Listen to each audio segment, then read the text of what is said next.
Le mot du jour, Les échecs, Nissim Sultan. ou comment on cueille un roi. Au chapitre des dénombrements, il arrive que certains manuels de première rapportent la légende de l'invention du jeu des échecs par Rabbi Abraham Ibn Ezra au XIIe siècle. Lors de sa présentation à la cour d'Espagne, le roi est fasciné. Il offre au rabbin de fixer lui-même sa récompense.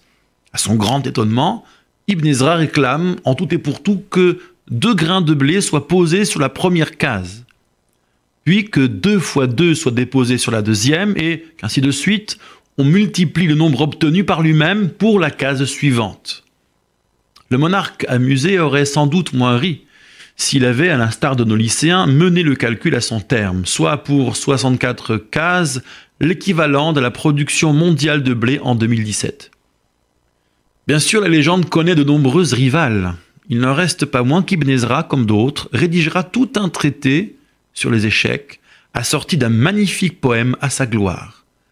Qui sait ce que doit à Ibn Ezra la passion de tant de rabbins et savants pour les échecs, depuis leur tendre enfance jusqu'à leurs improbables répits dans l'étude. Une question demeure. Fallait-il que la sagesse des sages s'accommodât d'un goût si prononcé pour la stratégie et la tactique?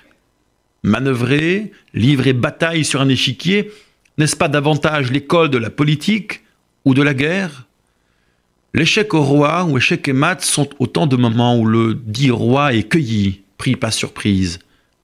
À la différence de la déroute ou de la défaite, l'amertume de l'échec est toujours précédée de cette surprise. Ce que le sage, épris de sagesse, recherche par-dessus tout. Être cueilli, étonné, par ce qu'il ignorait ou par ce qu'il n'avait pas vu. Être en échec pour un sage, c'est toute sa victoire.